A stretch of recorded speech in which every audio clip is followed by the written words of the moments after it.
Assalamualaikum warahmatullahi wabarakatuh. Waalaikumsalam. Alhamdulillahilladzi bana baitan likulli man bana masjidahu fid dunya. Asyhadu an la ilaha illallah wa asyhadu anna Muhammadan abduhu wa rasuluh.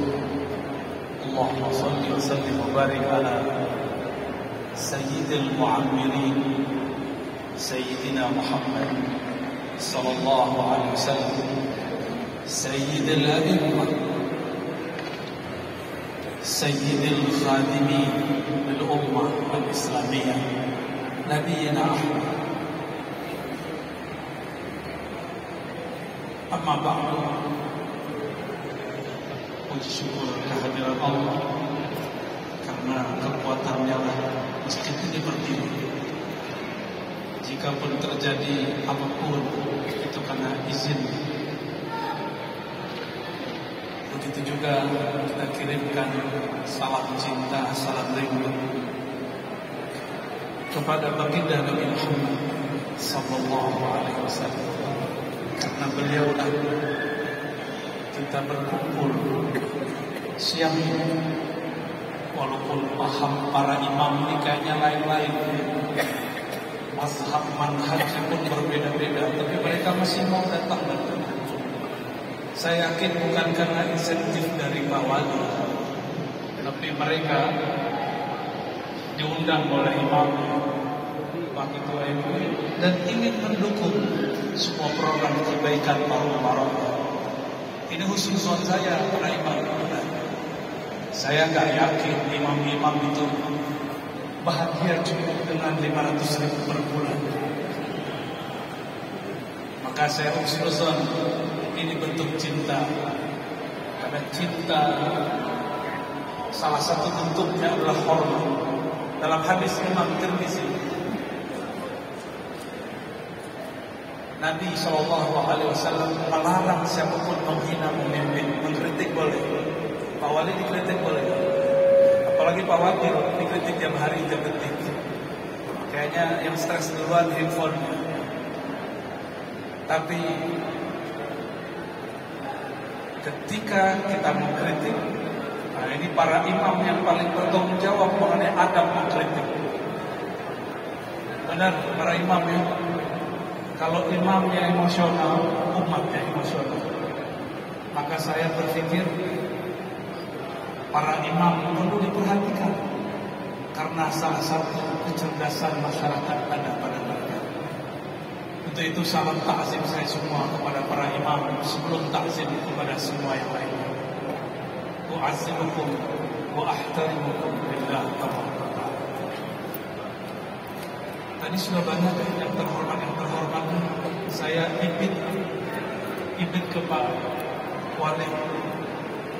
Maka dengan ini saya cukup sebutkan perwakilan saja yang saya hormati dari ulama, ketua yang kita Kiai Luqman, dan dari umara Pak Wali Haji Muhammad Rumi dan istri. Kita istrinya wakil, mohon maaf Ibu. Begitu juga Pak Wakil Rakyat kita, ternyata jauh-jauh ke Pulau Batam menuju yang Jawa. Pak Ketua, Pak Dandim dan semua yang mungkin saya sebutkan satu persatu, tapi insya Allah takzim saya doakan. Para asatidz, para imam, saya tidak mau mengajar antum semua, tapi cuma ingin mengajak membaca ayat dengan tadabbur. Ini banyak yang salah pasang. Disebut tadabbur alam. Alam nggak bisa ditadabburi. Alam bisa ditafakuri. Kalau Quran itu ditadabburi. Tadabbur dari kata tadabbur, ya tadabbur. Tadabbur dari kata dabar. Dabar itu yang di belakang. Kalau tadabbur bisa juga yang dibalik, berarti suatu dibalik, baca dari awal sampai akhir, diulang lagi dari awal sampai akhir, itu namanya tadabbur. Berkita tadabbur itu cocoknya memang untuk Al-Quran. Di dalam Al-Quran sendiri, afala yatadabbaruna Al-Quran. Apakah mereka tidak mentadabburi Quran, bukan tafakkur? Jadi mohon para kiai, ustaz, luruskan istilah ini. Karena kalau istilah tidak benar, nanti hasil yang di mustalah ditabur tidak akan tepat. Kenapa tidak sanggup kita mentafakuri Quran? Karena Quran itu kalam Allah, sifat yang ada pada zat Allah. Maka fikiran tidak akan sanggup mencapai hakikatnya. Dia hanya mampu dirasa, hanya mampu digali dengan rasa. Menggali dengan rasa itu yang disebut tadabbur. Sedangkan menggali dengan akal fikiran itu adalah fikir.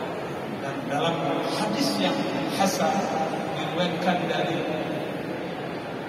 Ibnu Abbas dan Ibnu Mas'ud, dan sahihnya bukan dari Nabi, sahihnya dari Ibnu Abbas. La tatafakkaru fi zatillah. Jangan sesekali berfikir tentang zat Allah, termasuk juga sifat-sifat Allah. Nggak sanggup pikirnya.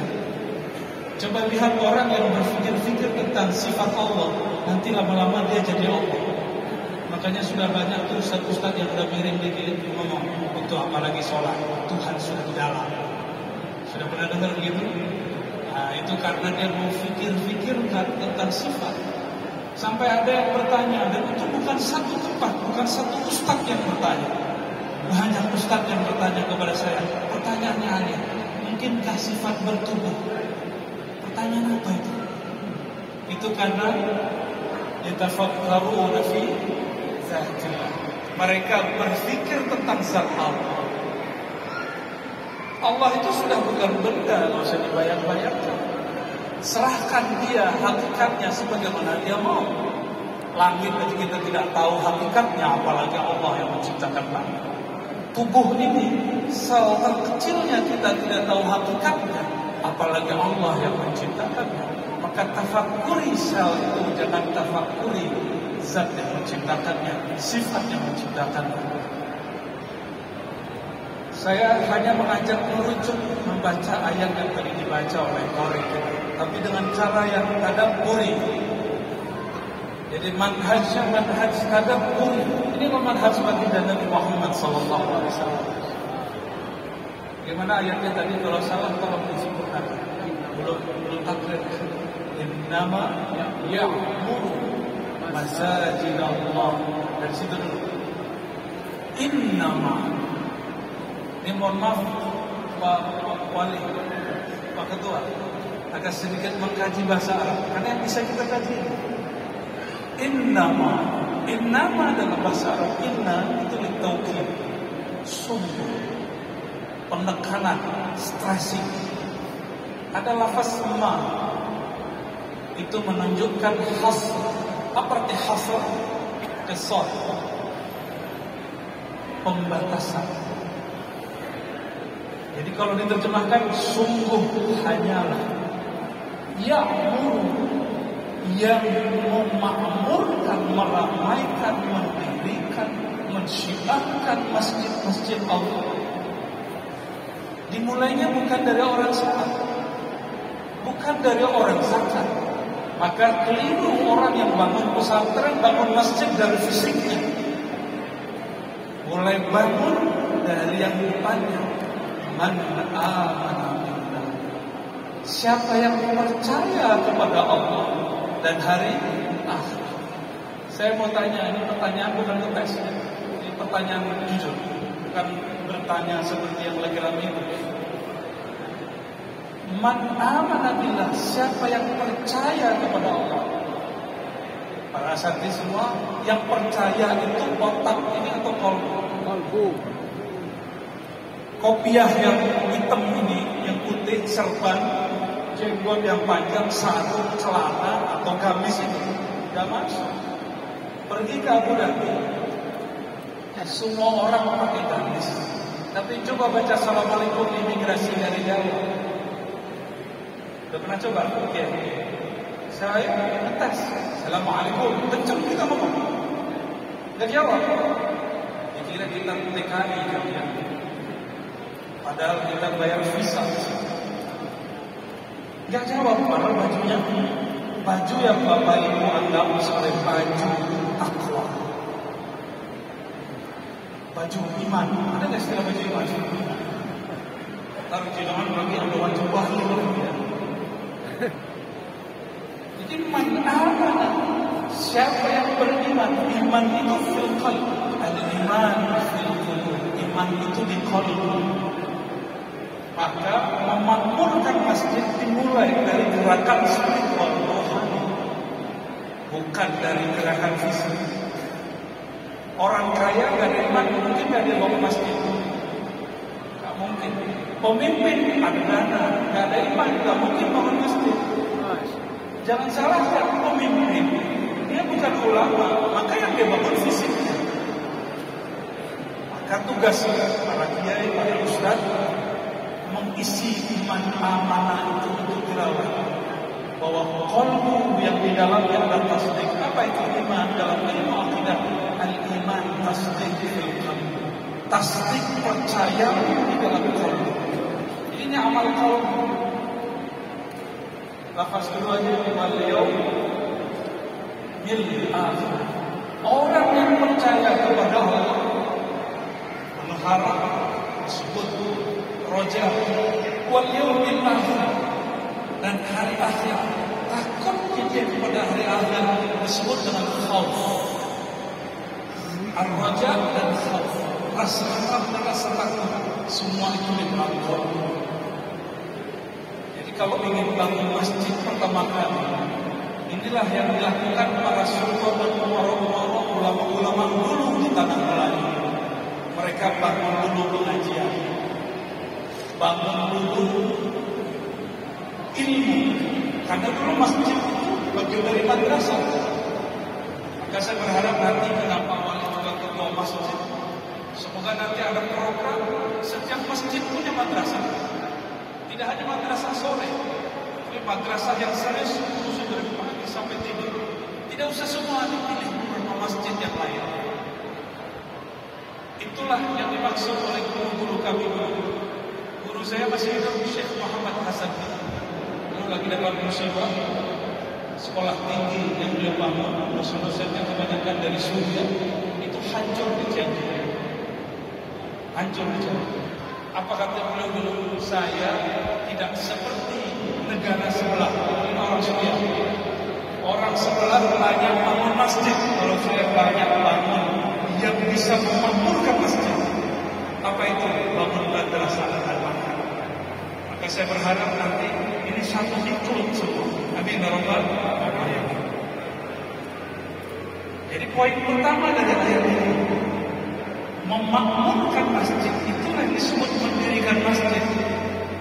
Poin yang paling penting, syarat dan rukun yang paling penting adalah qalbunya sudah makmur dengan Allah.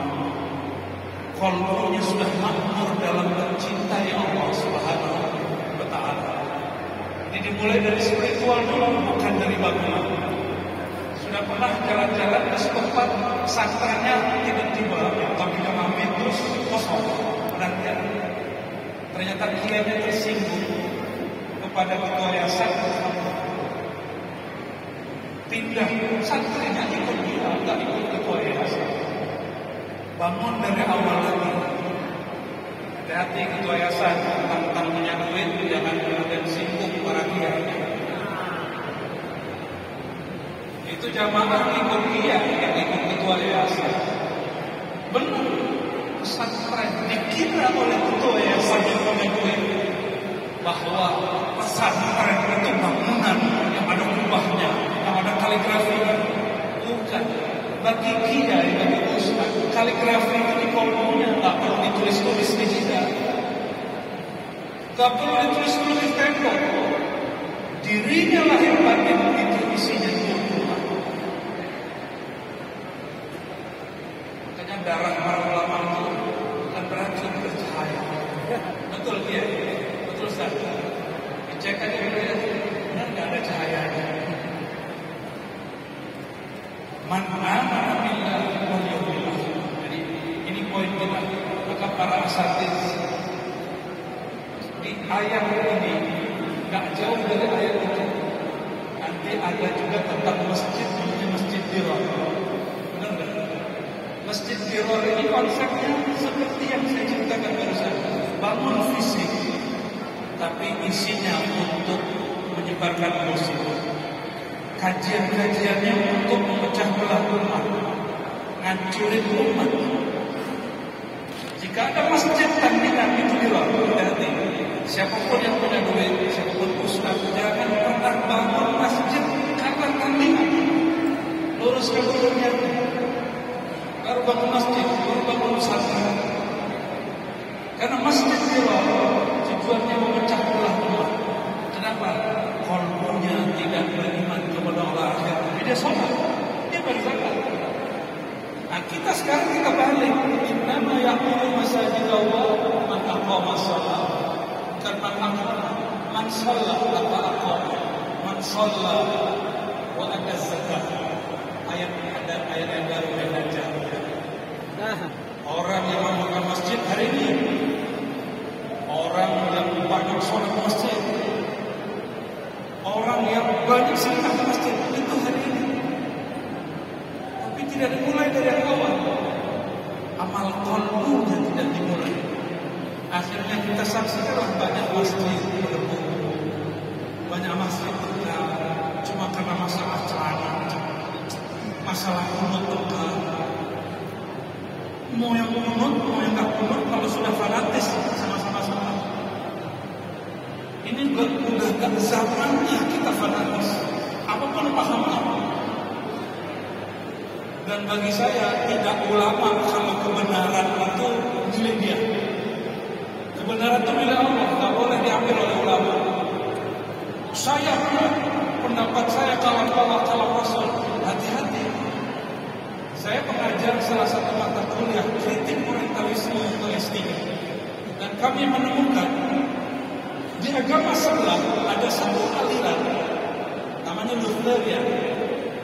Itu menganggap kelompok besar di agama mereka itu tidak lagi mengikuti kitab suci. Maka dia mengatakan langsung saja kepada kitab suci. Tidak usah ikuti institusi, tidak usah ikuti orang-orang intelektual, langsung baca teks sendiri. Apa yang terjadi di Amerika sekarang? Aliran ini pecahannya sudah lebih dari 1000. Jadi beda tempat ibadah, sudah beda aliran, bahkan sudah beda agama. Kalau ada orang hari ini ngaku Habib, buktinya apa? Nasabnya mana? Kalau ada orang hari ini ngaku ahli hadis, tanya mana sanadnya. Ada orang hari ini ngaku ikut Rasulullah, nggak punya nasab, nggak punya sanad. Itu Rasulnya siapa? Sanad itu mesti bahwa para asatidz dihafal silsilah ke Nabi, itu urusan ahli hadis. Sanad itu yang penting. Apa kata Imam Salafus Salih, Imam Muhammad bin Idris Syafi'i? Al-ilmu an taqula haddatsana. Ilmu pada hakikatnya ketika kamu meriwayatkan dari guruku berkata, dari gurunya berkata, dari gurunya dari Nabi. Maka sunnah mengatakan aku sholat begini mengikuti guruku. Oh, ini ada yang protes nih, Ustaz. Di dalam hadis Bukhari, sallu kama ra'aitumuni usolli, sholatlah kamu seperti kamu melihat aku sholat. Kita langsung saja kepada Nabi. Ayo saya tanya, gimana caranya melihat Nabi? Nabinya sudah wafat secara fisik, bisa tidak? Maka orang-orang yang mengatakan kami sholat persis seperti Nabi, dia telah berbohong atas nama Rasulullah Sallallahu Alaihi Wasallam. Saya tanyalah orang yang ngaku begitu, ternyata dia punya alasan kita. Semending Sahih Bukhari Muslim. Ternyata buku terjemahan karya seorang ulama dari Albani. Tidak masalah. Itu ijtihad Syekh ini yang dari Albani ini. Tapi dia mengatakan inilah cara sholat Nabi. Oh ternyata dia bukan lihat Nabi, dia lihat buku sama fisik. Sekarang agak canggih lihat YouTube. cara sholat Nabi dilihat di YouTube. Itu benar itu.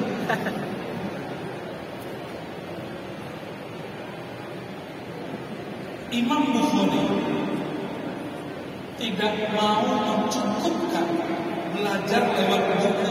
Imam Bukhari, berapa guru Imam Bukhari? Di mana-mana siapa? 1.700. Imam Abu Hanifah punya guru 4.000. Imam Syafi'i hampir 1.000. Imam Ahmad lebih dari 1.000. Itu imam semua, imam salafus saleh. Jadi imam yang disebut salafus saleh itu berguru. Tidak ada Bukhari yang mengatakan inilah Nabi. Tidak ada. Dia langsung mengatakan, aku berguru kepada murid Syafi'i namanya Al-Humaydi.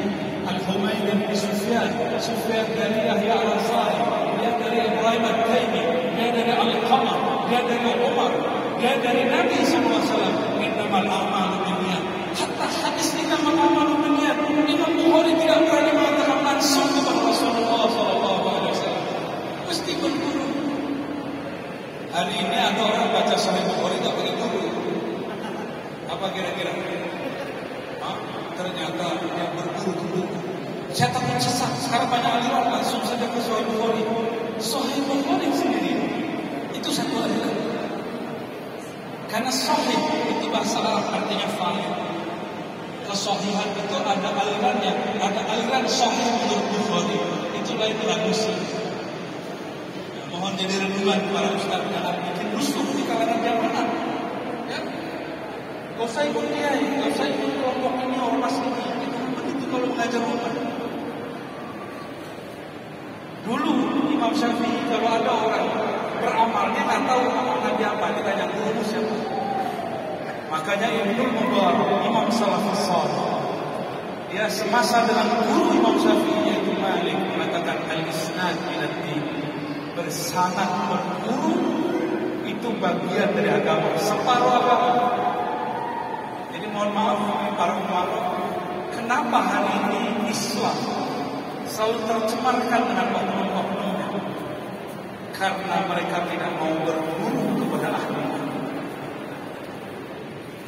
Benar ya? Ustaz-ustaz ini tidak dijadikan guru oleh jamaah. Maka belum lamanya ada ngomong. Siapa yang dibom? Ya, polsek. Pasti itu masih penting. Sebelumnya lagi ngebom masjid polisi. Orang Jumatan dibom. Itu jihad apa jahat? Gimana para ustaz? Jihad apa jahat? Antum lagi sholat, cuma nggak ada jenggot. Antum sholat terima Pancasila. Halal darah. Dibunuh.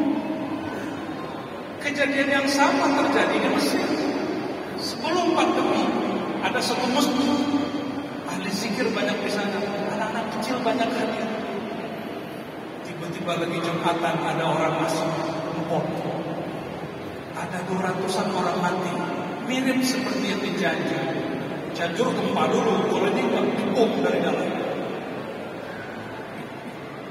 Kenapa? Ternyata masjid ini suka sholawatan, suka tawassulan, istighosan, suka maulidan bagi simbol orang-orang di dalam itu musyrik. Akibat gabung guru.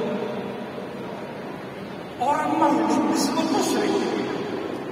Ini kiai ini kayaknya ahli maulid. Saya mau tanya Pak Kiai, itu nyembah Nabi atau mencintai Nabi? Cuma cinta Nabi. Enggak boleh puji-puji selain Rasulullah, selain Allah gitu ya. Tidak boleh puji-puji selain Allah. Nah, antum senang puji. Senang nggak dipuji? Satu kali kawan kita mengharamkan cium tangan. Kenapa? Mencium itu bagian dari syirik. Tabarruk, ambil berkah. Saya tanya, Mas, ini sini Mas. Ya. Saya diam dulu Pak. Mau ketawa. Mencium istri syirik. Untuk cinta. Nah itu. Apa bedanya kami cium tangan guru kami dengan cium pasangan? Bedanya netes syahwat ini. Kita nggak syahwat sama guru, kita hormat sama guru, lebih terpuji cium begini. Kadang-kadang ya itulah karena tidak Bapak Ibu yang berkata Allah, tidak mudah memperjuangkan ajaran yang moderat. Tidak mudah. Siap-siap jadi maki. Ini Pak Ketua MUI ini wajahnya sudah bergading karena menahan caci maki. Pak Wali baru dari jadi wakil caci orang. Beliau dari dulu sudah disesatkan orang. Saya tahu persis. Dan kawan-kawan dari CS. Bapak Ibu yang bukan Allah, saya perhatikan ayatnya ini bagian akhir yang saya sampaikan. Allah memulai kemakmuran masjid bukan dari fisik, bukan dari amal fisik, bukan dari orang yang sholat atau banyak zakat, tapi dari yang percaya kepada Allah dan hari akhir. Maka bila memakmurkan masjid, mengoptimalkan masjid, bukan banyak acara, tapi dengan memperbanyak semua yang bisa meningkatkan nilai iman kita, baru ikut sholat dan bayar zakat. Kalau sholat sudah jalan, orang dia ada rusak, tak perlu nunggu Pak Wali yang ngasih, dia kemudian ngasih, dan itu akan jalan dengan sendiri. Masih ingat Rasulullah SAW masuk Madinah, Nabi nggak bilang siapa yang mau sedekah membeli tanah Abu Ayyub Al-Ansari dan keluarganya. Itu tanah paling nggak laku, karena itu tanah isinya kuburan tua dan kuburan orang musyrik. Gak ada minat. Apa kata Nabi SAW? Saminuni habitakum. Ini harga kebunnya berapa? Nabi nggak pernah begini bangun masjid. Nabi kalau bangun masjid, nama ini harga tanahnya berapa? Jadi Nabi bangun masjid bukan ngemis. Nabi bangun masjid dengan gentle. Ini berapa harganya? Nanti tips dari dia ini. Kalau mau pesantren, kalau masjid, jangan nunggu wakaf. Tawarnya harganya berapa? Harga diri dong. Karena yang mulia, tangan di atas yang tinggi itu kan hadisnya kiai semua itu. Kapan namanya? Masa nunggu hadiah dan sedekah dari orang terus kan tidak mungkin. Ini Rasulullah yang Nabi tidak pernah terima harta sedekah. Hadiah diterima, tapi beliau tidak pernah terima sedekah.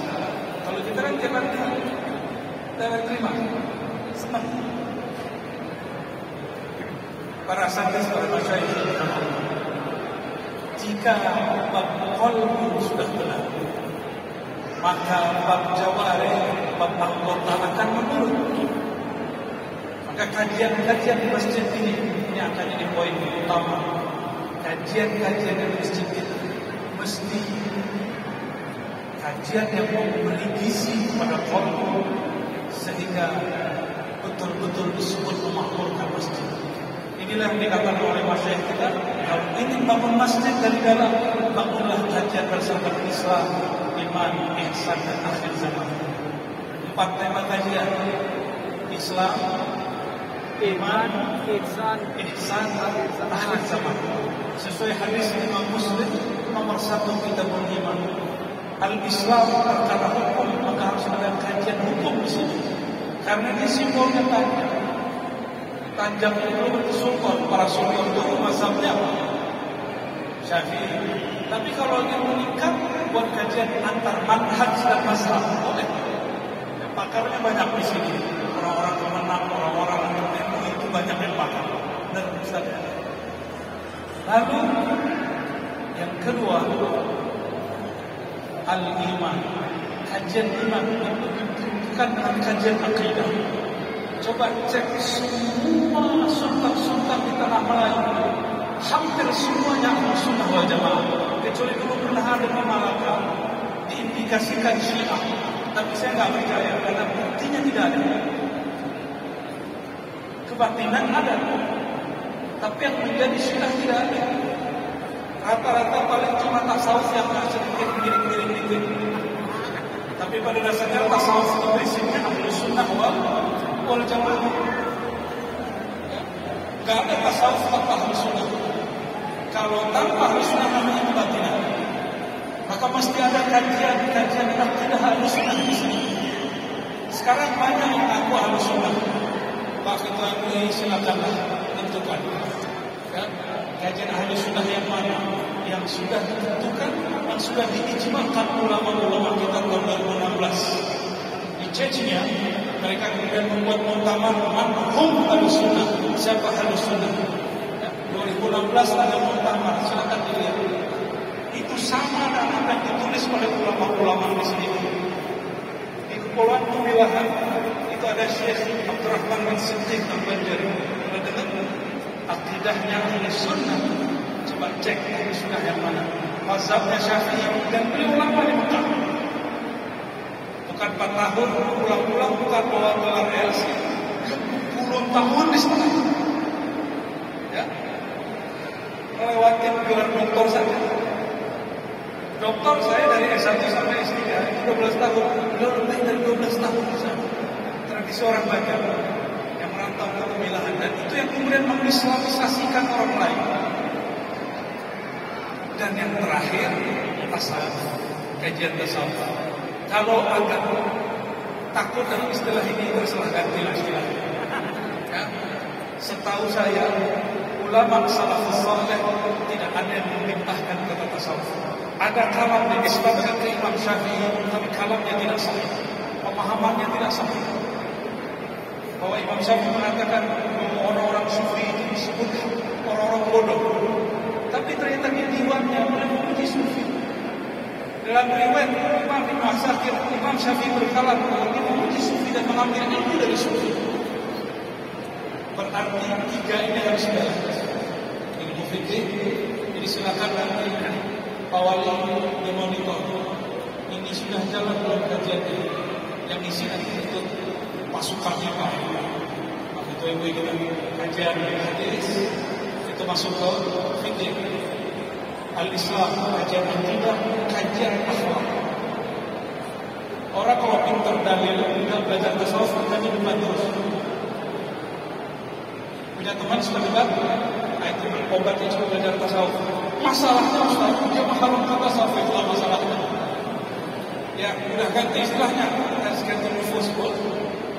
Coba kalau antum ganti istilah, sedangkan ulama salafus saleh umatnya Imam Abu Nu'aim menyebutkan bahwa dari tabi'in sampai sekarang istilah tasawuf itu istilah Ahlus Sunnah wal Jamaah.